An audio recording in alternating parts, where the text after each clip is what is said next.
नमस्कार दोस्तों, स्वागत आप सभी का हमारे YouTube चैनल अली बाबा में। आज देखेंगे दोस्तों जीरोथ लॉ ऑफ थर्मोडायनामिक्स, यानी जीरोथ लॉ ऑफ थर्मोडायनामिक्स क्या है।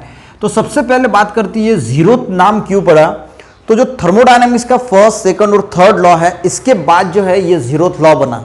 पर जीरोथ लॉ जो था वो बहुत थर्मोडायनामिक्स के बहुत बेसिक प्रिंसिपल पे डिपेंड था, इसलिए उसे फोर्थ लॉ नहीं कहा गया। तो इस वजह से वो बहुत बेसिक जो है वो था, इसकी वजह से इसे जो है वो जीरो नाम पड़ा और उसे हम जीरोथ लॉ ऑफ थर्मोडायनामिक्स कहते हैं। अब मान के चलते दोस्तों, ये जीरोथ लॉ थर्मोडायनामिक्स जो है वो डिपेंड है थर्मल इक्विलिब्रियम पे, वो डिपेंड है थर्मल इक्विलिब्रियम पे, ठीक है।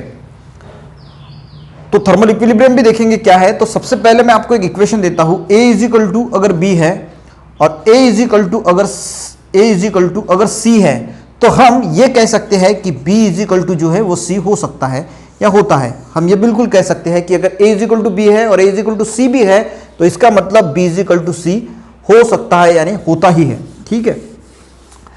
तो अब ये थर्मल इक्विलिब्रियम पे जो है वो जीरोथ लॉ किस प्रकार डिपेंड है, तो वो देखते हैं। मैं यहां पे दो सिस्टम्स लेता हूं, ठीक है।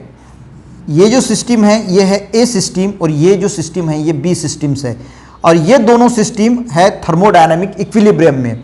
इसमें भी वाटर है और इसमें भी वाटर लिया हमने, ठीक है। अब इसमें हमने एक थर्मामीटर डिप किया और इसमें हमने थर्मामीटर एक डिप किया। इसका जो टेम्परेचर था वो था 90 डिग्री सेल्सियस और इसका जो टेम्परेचर था वो मान के चलते हैं था 50 डिग्री सेल्सियस, ठीक है। तो अब क्या होगा, ये जो A सिस्टम है वाटर की, ये हीट ट्रांसफर करेगी B को, क्योंकि ये एज कंपेयर टू हॉट है और ये जो है वो इससे कोल्ड है। तो हीट जो है A से B को जो है वो ट्रांसफर होगी, और तब तक ट्रांसफर होगी जब तक इन दोनों का टेम्परेचर जो है वो सेम नहीं होता। ये अपनी 20 डिग्री जो है डिग्री सेल्सियस टेम्परेचर इसे ट्रांसफर करेगा और इसका भी 70 डिग्री आएगा और इसका भी 70 डिग्री सेल्सियस जो है वो आ जाएगा, ठीक है। अब मान के चलते दोस्तों, जो A है वो B के साथ जो है वो थर्मल इक्विलिब्रियम में है। ये दो थर्मोडायनामिक सिस्टम है, और ये यहां पे एक तीसरी सिस्टम मैं निकालता हूं जो कि है C, जो A के साथ थर्मल इक्विलिब्रियम में है, ठीक है। तो इसका मान के चलते हैं कोई एक टेम्परेचर है और इसका टेम्परेचर जो है वो कुछ टेम्परेचर है वो हम लेते हैं 70 डिग्री सेल्सियस है, या कम लेते हैं, कुछ भी ले सकते हैं। इसका भी टेम्परेचर जो है 50 डिग्री सेल्सियस है, ठीक है।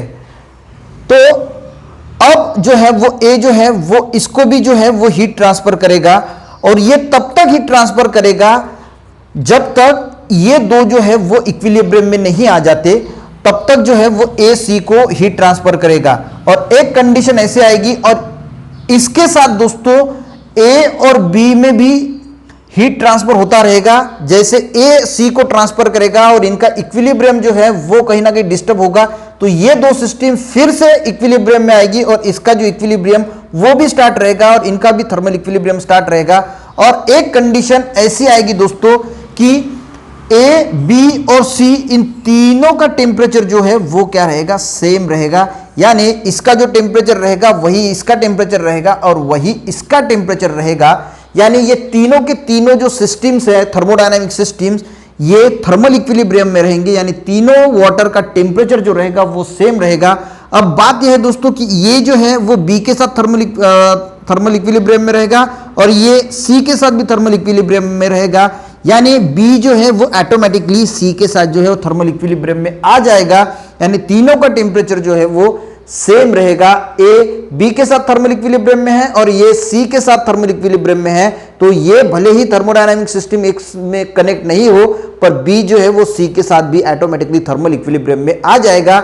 और यही जो है वो जीरोथ लॉ कहता है, if the two thermodynamic systems are each in thermal equilibrium with third one, यानी दो सिस्टम्स अगर थर्मल इक्विलिब्रियम में है और तीसरे के साथ अगर वो थर्मल इक्विलिब्रियम में है, तो then they are thermal equilibrium with each other, तो वो तीनों के तीनों जो है वो थर्मल इक्विलिब्रियम में आ जाते हैं एक दूसरे के साथ। तो यही दोस्तों जीरोथ लॉ जो है वो कहता है थर्मल इक्विलिब्रियम पे डिपेंड है, यानी A बी के साथ थर्मल इक्विलिब्रियम में है और ये सी के साथ थर्मल इक्विलिब्रियम में है, तो बी जो है वो सी के साथ भी थर्मल इक्विलिब्रियम में रहेगा और ये तीनों के तीनों कैसे रहेंगे, सबके सब थर्मल इक्विलिब्रियम में रहेंगे, यानी इन सब का जो टेम्परेचर है वो कांस्टेंट मेंटेन होगा, कहीं पे भी हीट जो है वो ट्रांसफर अब नहीं होगी।